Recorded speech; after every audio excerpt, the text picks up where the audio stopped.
Welcome to the History Quill podcast, all about writing and publishing historical fiction, brought to you by the History Quill, the home of historical fiction writers. Hello and welcome to another episode of the History Quill podcast, brought to you by the History Quill. I am Julia Kelly, historical fiction author, and I am here with my co-host Theodore Brun. Hello, Julia. Thank you. Yes, I'm Theodore Brun, also a historical fantasy fiction author. And we are fortunate enough to have a wonderful guest this morning called Octavia Randolph, who has a veritable army of readers behind her. She writes in the Anglo-Saxon period, in the sort of deep dark ages, which is kind of more my period than Julia. So looking forward to getting to that. But before we bring her on in to meet with us, what have you been up to? I know you've had a book out, haven't you, Julia? Tell us about how it's gone. I have, and I feel bad because I answered this question first last time, so I really should have dove in and asked you first, but I'll be very selfish and go. So last time I told you all I was stressed. I am less stressed. The book has come out, which is exciting, and I am writing again.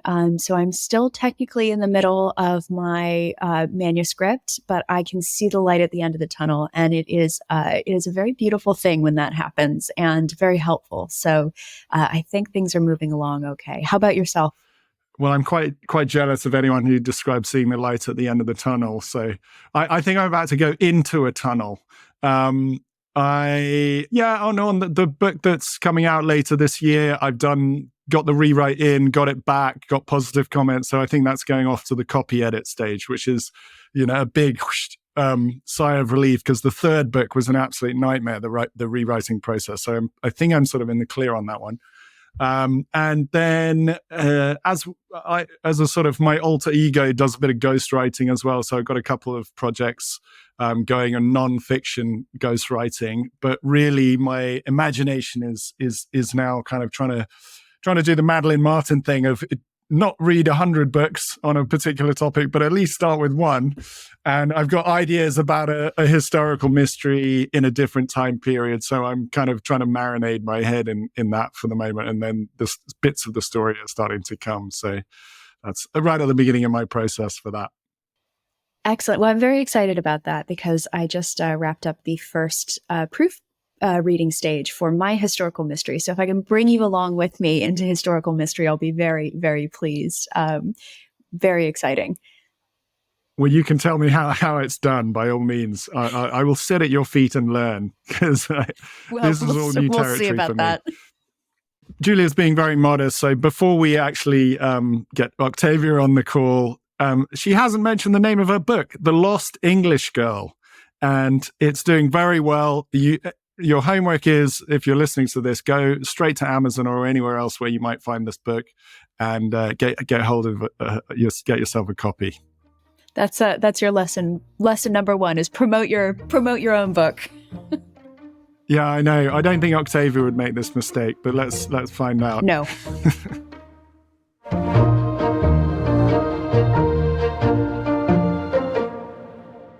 Well, this morning we are very lucky to be joined by Octavia Randolph, who is another author of historical fiction who has written a tremendous series, epic saga, set in the 9th century, starting in the Anglo-Saxon world, but roving all over the continent, as it were, from that period. So welcome, Octavia. How are you this morning? Thank you. I'm very well. And again, it's a great pleasure to meet Julia and yourself, Theodora. And thank you so much for asking me on the show. I'm excited to be here. Excellent. Well, I thought, why don't we kick things off for our readers or for our listeners rather, by giving you an opportunity to kind of give your own background story and just a little introduction to kind of where you see yourself in the world of historical fiction. Thank you. I think you started us off perfectly. The Circle of Ceridwen Saga is set in the late 9th century. It's during the time of Alfred the Great. And the main male protagonist is a Dane, a man who had come to England to go a Viking. His name is Sidroc. But the books are not Viking books. The saga is a multi-generational family saga, which is about no less than the creation of the English people. It is that large. And the unspoken but overarching theme of the series, which is now 11 books, and the unspoken but overarching theme of each title is examining the question, who is my enemy? I bring this up because I am aware that a number of authors who are at the start of their efforts are listening to us. And at this point in my career, I have been approached by writers who want me to look at their work. And so I have seen that there are many writers out there who do not understand what their own books are about. They lack a great theme. And that theme needs to be a river pulling you and your readers along. I am in a small boat on that river, navigating the currents, the rapids, and even an occasional waterfall. And that big theme, that big question that you are examining is going to be what will sustain you. On the surface, my books are essentially about the deep friendship between two women who are leading very different lives, struggling to survive in a perilous and war-torn time. And in every single book, again, unspoken, is the question, who is my enemy? So I think starting with that, since we are writers speaking to other writers, could be a good opening. I'm so interested. Just before we started recording, I made a joke that I write about World War II, which is quite a ways away on the timeline, but all of the themes that you're talking about feel very, very familiar. So I love that there's always a universality to historical fiction. And I think that, addressing readers and writers rather, who are at the beginning of their writing journey, is such a thing that a lot of authors who are further in their careers feel a lot of responsibility for, and telling the stories of how they got there. So I'd be curious to hear about what was it that drove you to publish, and also, am I correct in thinking that you are fully self-published with this incredible 11-book series, and why you decided to go down that route? As well. Give some perspective to people who may be curious about that. The answer to the first question, it is a cultural biography of the English people. I am English by descent, and this is something that I wanted to really write about, the formation of Englishness. And the 9th century was such a key moment of survival. So that's something that had been intriguing to me since girlhood, because I'd been very much attracted to the artifacts of the Anglo-Saxon period, the Sutton Hoo treasure, all of the extraordinary swords and gems, the poetry, everything had a lifelong attraction to me. My pathway to publication, and yes, I am an indie. I have my own imprint. I do not personally use the expression self-published because I do not do it myself. I have a fantastic team. I have a professional and wonderful cover designer and book designer. I have a fantastic narrator in Nano Nagel who does all of the audiobooks. I have proofreaders. I have a business manager, and so on and so forth. So I always prefer the term independent or indie to self-published, because none of us who are successful with our own imprints are doing it alone. We do have great teams. It came about simply because for 18 years, I tried to get book one picked up by publishers, and it was rejected 50 times. So I started to write book one in 1991. It's been a long journey. And even though at times I had very good literary agents, they were just unable to sell it. And so it sat fallow, even though I continued writing for my own sense of sanity that I needed to continue the story and get the main characters to a good point. So it was originally a trilogy. I wrote the second two books just for my own sake. And then eventually, it was the late 90s then, and then eventually the Kindle was the advent of the Kindle by Amazon. And so it was possible to self-publish a book. And so I just thought, I've got these 3 books. It was 2012. I said, why don't I format them for Kindle and put them out? And guess what? I did have an audience, quite a large one. So, I took the path to finding my audience the only way I could. The gatekeepers had persisted in keeping me out.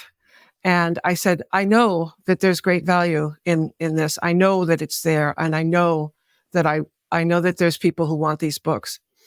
And fortunately, I was right. So the first 3 books had a really tremendous reception, and that encouraged me to continue writing. So there's now 11, the latest having been just released a few days ago. So it's obviously it is. I'm always delighted when people go the traditional route, and if they feel supported by their publisher, that's marvelous. But for most of us, we may not find that as a pathway to publication. And certainly if you are interested in becoming a career novelist, if you're interested in having real income replacement from what you may have been doing before and making a living wage, having your own imprint, publishing yourself is a much surer path to that, unless you have some pretty extraordinary support from your publishing house. And that, of course, is simply because of the royalty structure is such that when if you own all the rights and you're publishing under your own imprint for an ebook, which is priced at $9.99, you get a 70% royalty. And if you're with a traditional publisher, you're usually going to get a 25% royalty. So it does not take many book sales for that to make an enormous difference in your ability to truly become a career novelist. So, and yes, you are taking on all the responsibility of every task. Although we must admit that these days, most people who are traditionally published have the onus of marketing on themselves anyway. That there's not a lot of publishing houses that are actually doing very much for a lot of their authors. So very often, even people who have a reasonable deal from a publishing house may be asked to do quite a bit of their own marketing anyway. But I would just say from my own path that although it was lengthy, I believed in my work. I felt that there was going to be an audience. The people in New York were wrong. I was right. And I do have a wonderful, loving community of readers now. So, continue to find it. We're just so blessed to be living today as writers because there are so many paths to successful publication. There's so many paths to communicate with our readers. And there's a lot of people out there who are hybrid, that they're both have their own imprints and they have, deals with traditional publishers as well. So there's a myriad pathways to publication now. And I think we all eventually, it's thrilling and wonderful if you can get good representation, which I did have a couple of times. But if, again, the door remains locked against you, build your own road to get to your audience. Wow, that's such good advice, Octavia. But there's so much in there to engage with. I almost don't know where to begin. But first of all, I would say it strikes me as quite a sort of beautiful thing and an admirable thing that the story itself, you were committed enough to the story itself to just believe in yourself, keep writing. The first book itself is quite lengthy, isn't it? So I don't 200,000 words.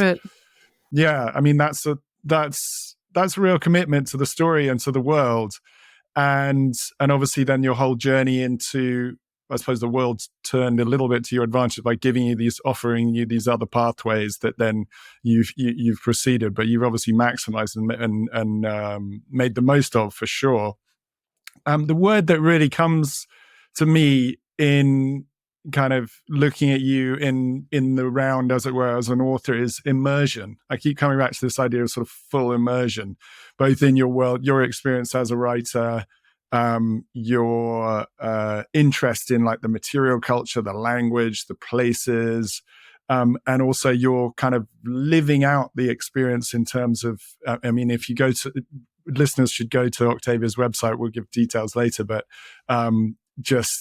you get to experience the cooking, clothing, all kinds of craft work connected with the world.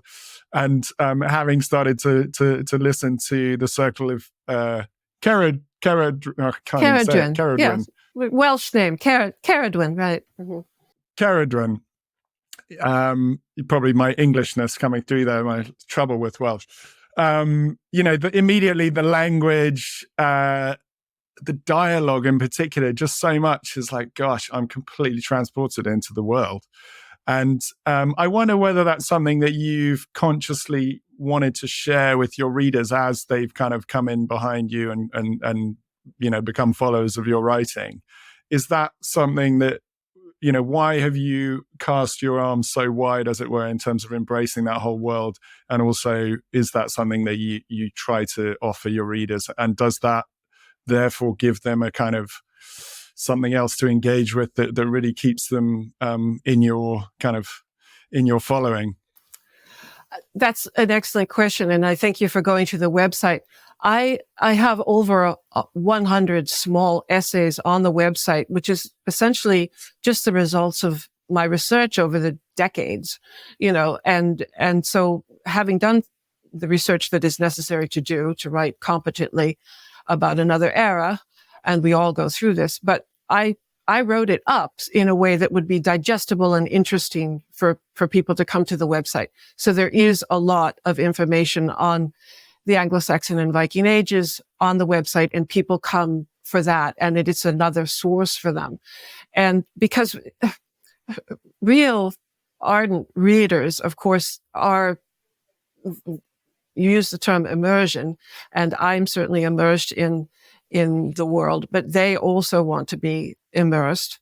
And so doing things like a little cookbook that, deals with the meals that are oftentimes served in the saga stories, or talking about clothing, because a lot of people do make their own costumes. And I oftentimes at literary festivals appear in costume, either Anglo-Saxon or Norse costume. I'll be doing that later this month, as a matter of fact, at a literary festival here in Visby. So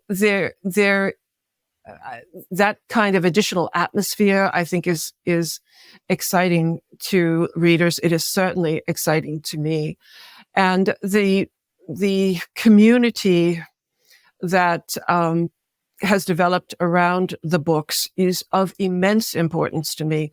I have certainly in the past, at History Quill convention 2 years ago, spoken about the importance of community and building community, and the fact that I do spend 2 to 3 hours a day interacting with my readers, whether it's answering fan mail, interacting in the fan group on Facebook. And now that I have these 2 tours to Gotland, they each have a Facebook page for the tours, but responding to comments on ads on Facebook, and so on and so forth. So being there, being responsive to people who are interested in the books or showing an interest in the books is so, so important and so nourishing for me as well. It's not a burden. It is something that I really love, interacting with my readers. And the fan group on Facebook is I think it's a microcosm of just the intelligence and passion of my readers, because they just find amazing stories about archaeology and about the period and about handcrafts and food and everything, and bring them into the group, and with great postings and drawing parallels between what goes on in the saga books and the latest archaeological finds. And that it's a wonderful community, and it's something that is nourishes them, keeps them going between installments of the book coming out. Wonderful friendships have been made there. I mean, it's thrilling to have an environment like that. And I'm really, really blessed in that 5 years ago, a reader of mine contacted me on Facebook and said, I would like to create a fan group, for the books, may I do so? And I always encourage people, if someone offers to do this, say yes, because, it's a tremendous labor of love for them, but it is such a great community. It's such a gathering place. And, I feel really strongly that because the books are so demanding and I give so much in the book, this is nourishing for me. I mean, dealing directly with my readers is so nourishing. And of course they enjoy it as well. I mean, having that kind of, actual relationship with people, knowing their names, knowing who they are. And now later this year, I'll have the opportunity to actually meet people. Some of my most ardent readers are going to be here, 60 of them. So it's going to be thrilling for me to actually meet them. So, yes, I can't say enough about the importance of community and how lucky we are to have fans, how lucky we are. Every writer, every author should be cherishing each and every one. And I certainly do. I love this sort of interviews or conversations where I'm thinking, oh, I have a question about that. And then you answer it. And then, oh, I have a question about that. And then you answer it. So I had a whole bunch of questions about reader community and whether it was sort of organic or very intentional. It sounds like it's sort of come along with your series. As the series has grown, the reader engagement has grown, and you have a commitment to engaging those readers at all. I'm curious as well, I should say. I'm curious about how you balance that with the demanding nature of your books, because these books are long, as you mentioned, and there are a lot of them. And before we started recording, you and I were chatting about how much you've been able to write over these last few years as well. So I'm curious about how does that all fit together for you as an author? It is important to set some limits. There's no doubt about it. I do, because my engagement with my own readers is quite important to me and quite nourishing. I do make time for that every day. But there are definitely there are limits that one needs to make. One thing that happens, of course, is that we cannot allow ourselves to become emotionally enmeshed in our readers' lives. And that can be an issue. Fortunately, the wonderful woman who has created the fan group on Facebook also has a support group off to one side, so that people who are going through, readers of the books who are also going through some personal issues in which they need support, can take those into another place. And that is a place I never enter. So that is another as like a buffer for me. And there are obviously times when one needs to withdraw. What I already mentioned, that quite a number of writers do approach me and ask if I will look at their work or just read their blurb, something like that. And that is something that also you need to make a judgment on, if you have the time and bandwidth to do that. So there are times, of course, it really depends on where I am.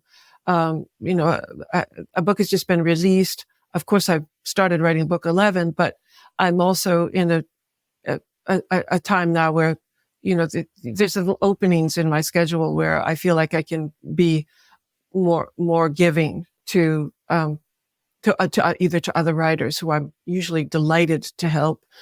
And certainly, as I said, the reason I'm here are my readers, and they are my first priority. Reader satisfaction is my first priority, is making sure that they understand how important they are to me, and that these characters exist because they want them, they've summoned them forth. Because as I've told them, I know what's going on for the saga folk. I mean, they're living right here. I can't escape them. But if my readers didn't want to know themselves, then there would be no reason for me to have put it all down. And so I owe them a tremendous amount. Yeah, it's so interesting, isn't it? The notion of where you draw your own boundaries, and where you've only got so much time in the day, and sort of how you weight that towards I mean, personally, I'm at a stage where I'm raising young children, and I'm like, if I can get to my desk just to do some writing, then that's a blessing. win for me. That's a win. It's a blessing. But at the same time, one thinks in the round of like, yeah, but you're trying to do this for a purpose, which is to reach people to read this story that is real and alive for you, and you want it to become alive for other people. But it sounds to me like the scope or the span of your journey, I guess, through writing has kind of built up a readership around you, and then you've started to realize, hang on, there's value to that, rather than is it something that at the beginning of earlier on in your career that you were just glad to get the books out there, and then you started realizing, hang on, these books are taking on a life of its own, and the readership takes on a life of its own, so now I need to serve that readership as well?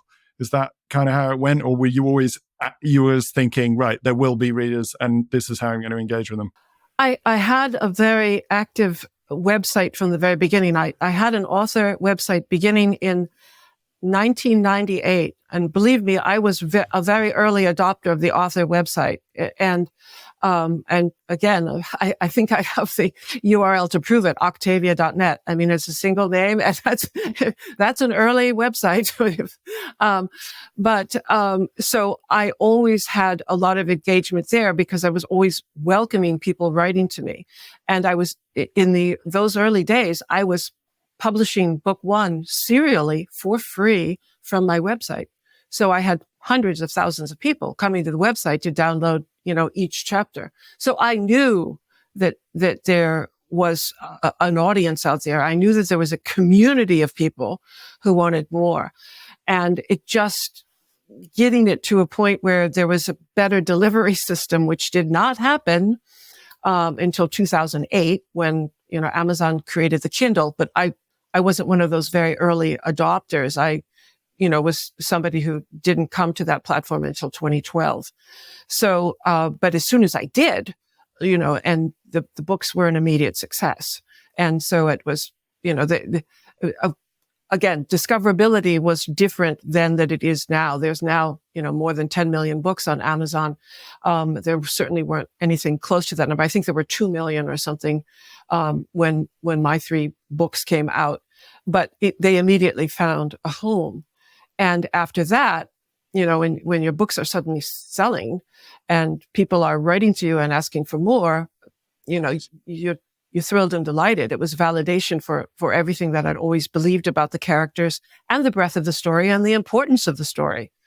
And so, that it just kept going. So I had the website, and a mailing list, and I had, now I had the books out in a way in which people could access them. So, they quickly then, I brought them out in print, and, shortly thereafter found the fabulous Nano Nagel, and she has narrated all of the books. So then I've had the audiobooks. So they've, all of the books have been out in all of these different, and I've always been wide as well. I've never been exclusive to Amazon. They've always been available on Apple and Kobo and Barnes and Noble in the United States and so on and so forth. So that I've always felt that it's so important to meet your readers where they are. And I have quite a large following in Australia, for instance.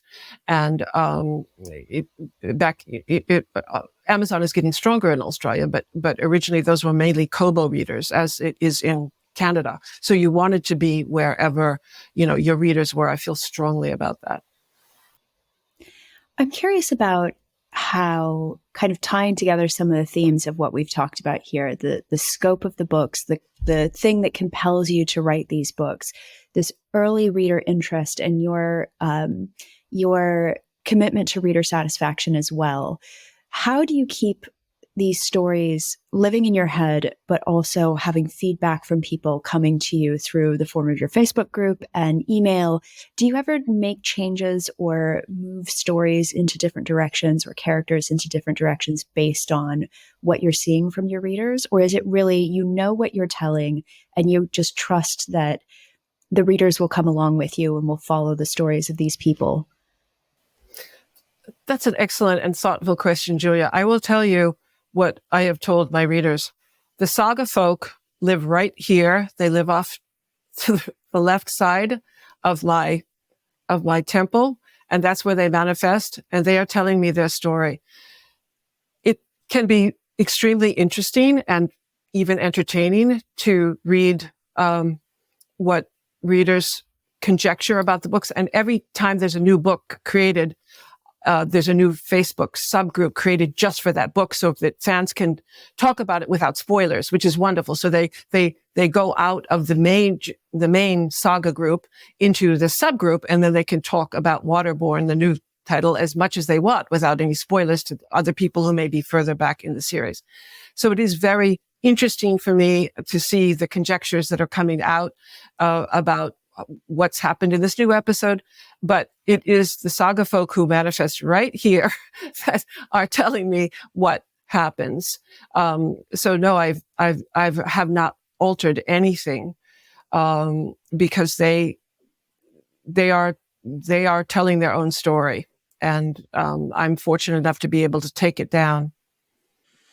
I love that. I mean, that was something I was thinking right at the beginning of when we started talking to you, when you were talking about theme, and you had such a clear picture. I mean, once you picked your world, that once that theme was a river, as you described, and that river kind of can run on and on and on. So a question I had before we even met was, did you have a sense of the scope of the saga that you're telling before you started writing page one? But I mean, that's always a sort of, it's the J.K. Rowling question of like, did you see it all before you had it?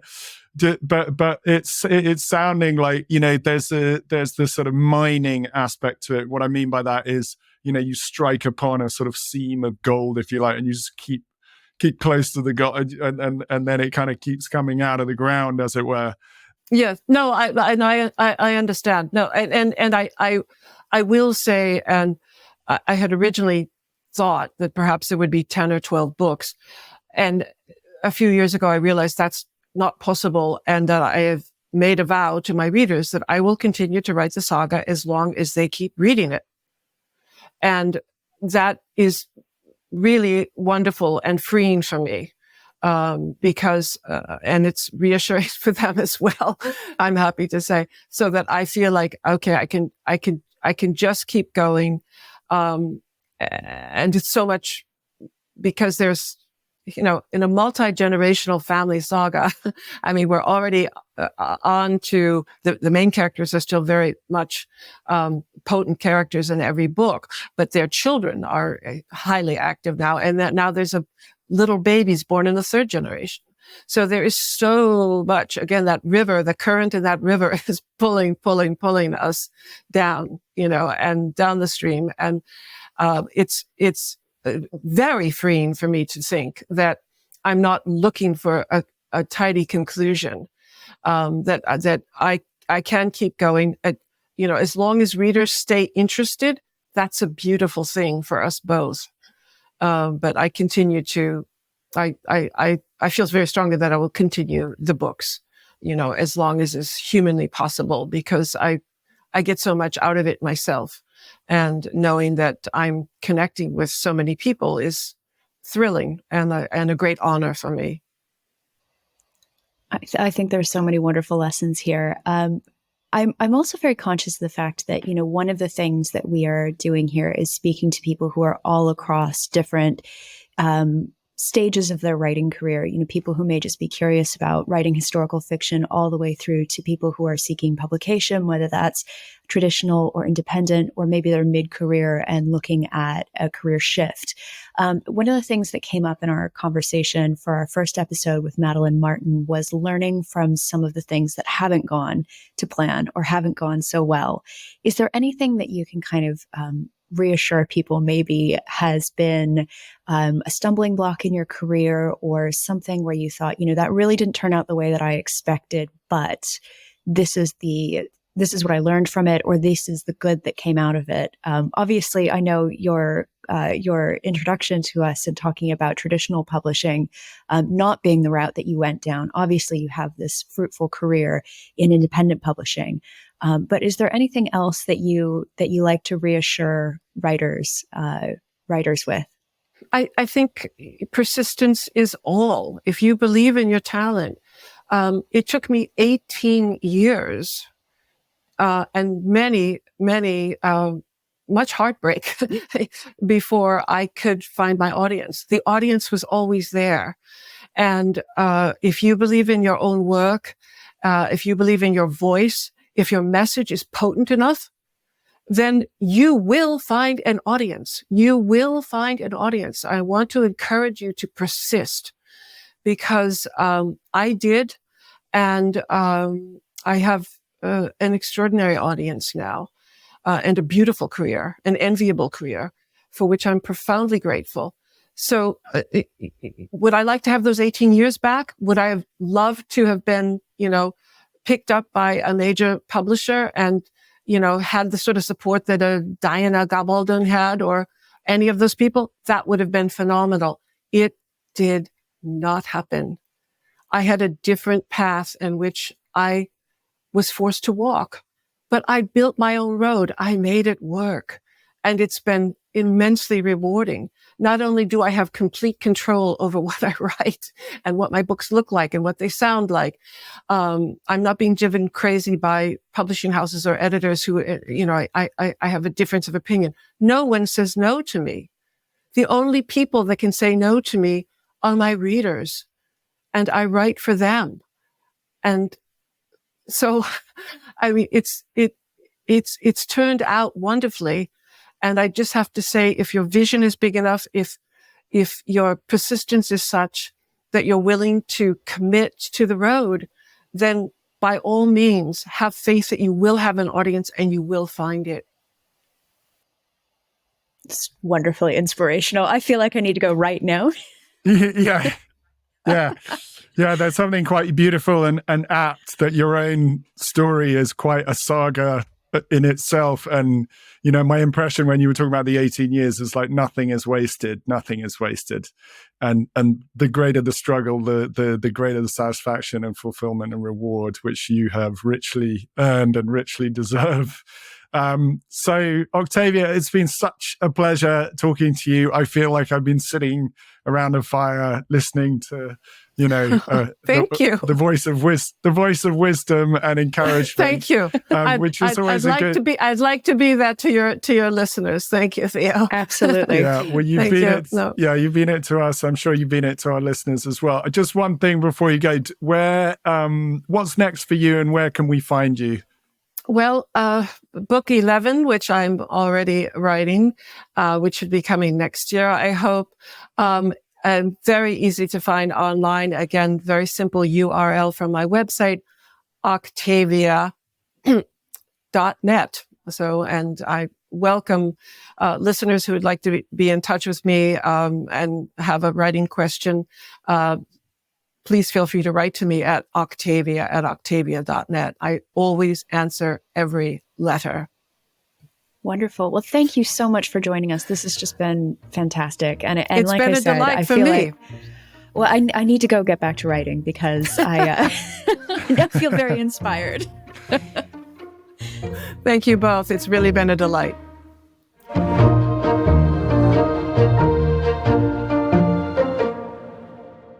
Well, wasn't that fantastic? I absolutely loved listening to our guest, Octavia Randolph, talking about her life as a writer and all the things that she was up to. What do you think, Julia? I think that there's a lot to learn from this episode and a lot to dig into. But first, I want to make sure that we do some housekeeping. So I want to just remind you all that you can visit thehistoryquill.com/3, where you can access a range of resources related to this episode.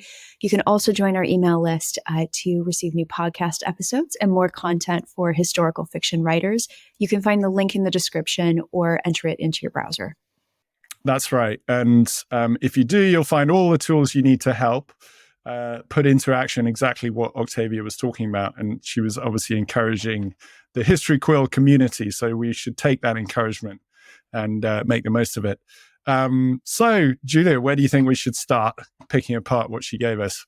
Okay, I think maybe starting at the beginning with her story of her path to publishing. I didn't realize that she had those sort of 18 years of waiting and hoping and getting a literary agent and hoping she would get published, and then deciding to do it on her own and going independent.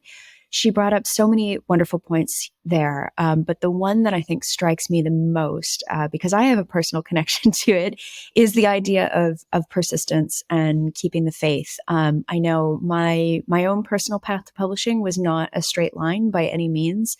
And I took time. It wasn't 18 years. I have to go back and do the math at some point and figure out what it actually was, but maybe sort of 4 or 5 years between getting a literary agent and then having my first contract. And it wasn't for lack of trying. And I think that's one of the big messages that I took away was that, the stories that you want to tell, they have an audience. You will find that audience, but you need to keep the faith. You need to stay persistent, and you need to keep doing the work as well. She continued writing even after that first book didn't sell. And so she ended up with 3 books that she could immediately begin working on as an independent author with her own imprint. And I think that's a really powerful message. Yeah, I think so. I think it was, for sure. It's the same message, really, or one of the same messages of Madeline Martin. That idea of persistence and having the discipline and kind of being your own cheerleader, as it were, through these kind of dark passages where you just think, what's the point of this all? But I think what came through really clearly to me was the value that she puts on each and every reader, and that was the case right from the very beginning. I think it's quite easy to see the value in your own story, and you think, oh, this is a story I really want to tell, but who are you telling it to? And if someone's willing to kind of sit down and listen, then you're like, that's great. That's really a precious thing. And I personally need to take that on board better, I think, because I think linking that value with your readers encourages you to kind of do the work in that direction within your writing career. And that can be something right from the beginning. And what I mean by that is she described spending 2 or 3 hours a day interacting with her readership, but also presumably building all the tools, managing all the tools that enable that to happen, whether that's Facebook platform or her website or whatever. And speaking very personally, like, I find that it's not my natural world, as it were. So you find kind of the mystery of that proves a bit of a barrier to actually dedicating the time to do that. And it's much safer in a way for me to just go to my desk and keep writing, kind of thing. But that value of the reader is something that would say, this is something you want to cultivate, relationships with each and every reader, and also to grow it almost like a sort of farmer's crop, as it were. So that's definitely something I'll take away from this conversation. It's funny. I've struggled for a while because somebody once described kind of like an author to reader interaction like customer service and being a customer support representative. And I never loved that as a way of thinking about your interactions as an author with your readership, because that feels so transactional to me. I liked her framing it more as reader satisfaction, and the idea that, she is trying to honor the fact that these people are so engaged with a story that has come out of her own imagination and with characters that she really cares about and a story she really wants to tell with, this enthusiasm and this excitement. But I was also really glad that you said the word boundaries as well, because I think that's something that's also very tricky sometimes to get right is, you do need to still have time for yourself and your writing, and you do still need to have boundaries within your own personal life as well. And in her case, mentioning that, she tries not to enmesh herself emotionally in her readers' lives. There is kind of a separate way that they can express that if they need that within the community. So it's almost like she's created this community and created this meeting place for people. She is a part of it, but she is not the entire thing that drives it. It's the readers and their interactions with each other as they talk about the books.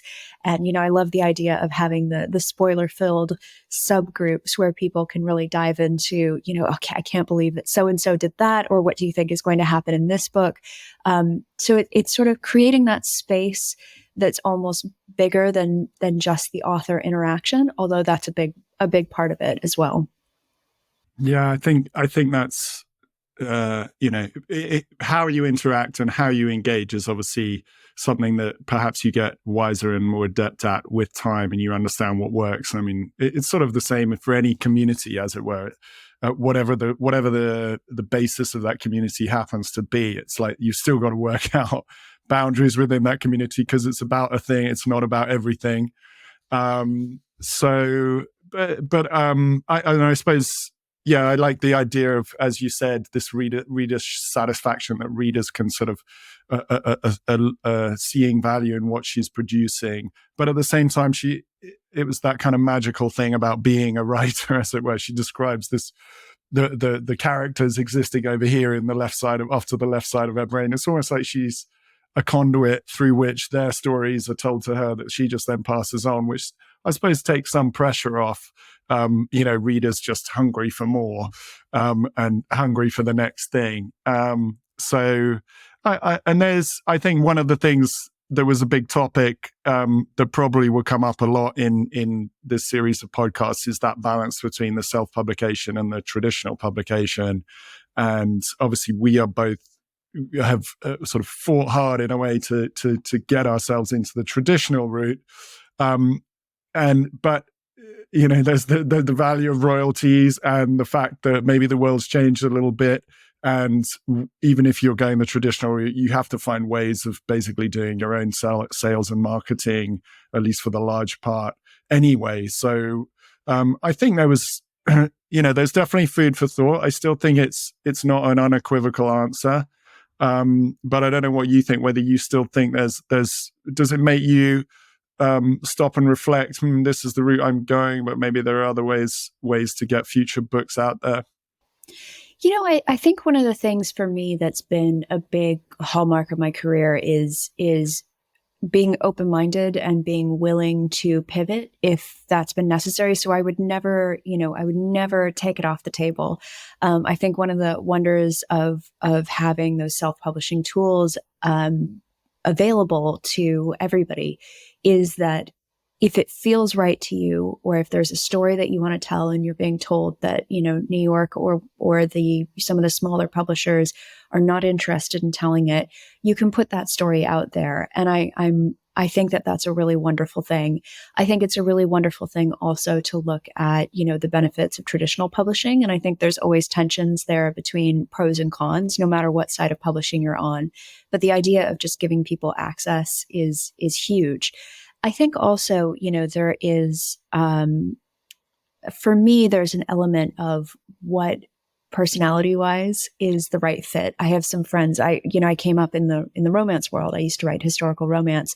And so I had a lot of friends really in that first wave of independent romance authors who were just, running away with cash to the bank. It was incredible. It really was the gold rush mentality. And people kind of talk about this in the romance world. Some of them did independent publishing because they were told that the stories they wanted to tell were not interesting to traditional publishers. And some of them said, personality wise, this is a better fit for me. This is, I want to be the one calling the shots. I want to be the one, doing the marketing and putting together the budget and the timeline and, also doing all of the commissioning, if you have a team and support. And so I was really glad to hear her talk about how wide her team is. She has this independent imprint. She has committed to, hiring professional cover designer, professional narrator, all of those things to really produce a high quality product. And that was something actually that you and I talked about when we were first kind of looking and thinking, what are we going to do in this interview? How are we going to frame this conversation? One of the things that we talked about was just how high quality, what she is putting out there is in the world. So I think, understanding that both traditional and independent publishing can take a lot of different forms, can fulfill a lot of different, personalities, but also it is possible to do it in a way that is very high spec and very professional, that does require a team as well. I think it's all food for thought as people think about how they might want to approach publishing. Yeah, I think you made so many good points in there, Julia. But I think you were kind of reminding me of Madeline Martin's approach, which was like, what does it feel like in your gut? And maybe that's a thing for like each idea you have, each new project. Does your gut say it's? I'm thinking of a couple of things that I have written, and I'm just like, maybe that's a route I could sort of get it out there in that way, something a bit different to what I've been involved in up to this point. I think we've only got a couple of minutes left, but I one of the things I loved about her as a writer and wanted to sort of throw it back to you was this kind of I called it total immersion, but it's the fact that she'll dress up in the clothing of her period. She'll go and try and cook from that period. She'll do handicraft and embroidery and all the rest of it. Have you done are there any sort of stories connected with your attempts at recreating World War II life that would be fun to hear? I've been threatening to cook some of the recipes that I found as part of my research, although I'm not entirely sure I can bring myself to do some of the extreme rationing ones. I don't know if I love potato starch quite that much as I love potatoes. I am very, very guilty of weaving in things that I'm interested in. So The Last Garden in England, I wrote about gardens, and I didn't have a garden at the time, although upon publication I moved into a place that did, but I sort of got to live my fantasy of gardening out. I'm writing a book right now that incorporates another hobby of mine. I love knitting, so at some point somebody's going to get a knitting book. I don't know what that's going to look like, but I think that as authors, we're often drawing things in from our life that are interesting to us, and I know I'm certainly guilty of doing that. How about yourself? Well, my world is quite similar to Octavia Randolph. So it's sort of the old Norse warrior culture. So at a certain point, I realized, I probably need to go pick up a sword and see what see how I fare with a medieval sword. And I found this guy in South London who taught medieval martial arts, as it's called, and ended up sort of traipsing off there and standing in a room that seemed to be way, way too small to be doing anything with big swords and spears.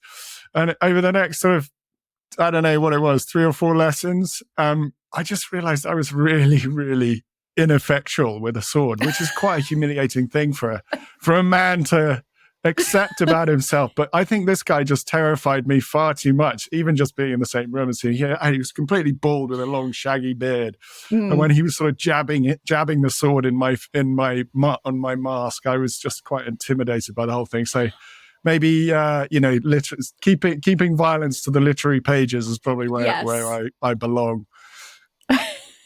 I love the idea of that. Just coming in and being like, I don't know about this. This feels like this is too much. This sword is too heavy. The room is too small. This man is too scary. Like, I'm going to back off here.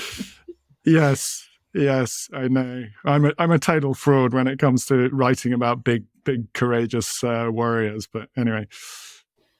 Well, I hope that we've left readers, listeners, everybody with the image of you and me trying to jab people with swords ineffectually as the end of our episode. But, there are other things that we can put into practice from this episode, perhaps. Absolutely. Well, thank you again to our wonderful guest today, Octavia Randolph, for that brilliant conversation. So that concludes this episode of the History Quill podcast. If you've enjoyed today's show and want to find out more about the topics discussed, head over to thehistoryquill.com/3 to gain access to a range of resources relating to this episode. You can also join our email list to receive a new podcast or each new podcast episode, and more content for historical fiction writers. The link's in the description, and you can enter it into your browser. And of course, wherever you're listening to this podcast, make sure that you like, subscribe, and leave us a comment or review. Thank you so much for listening, and we'll see you next time.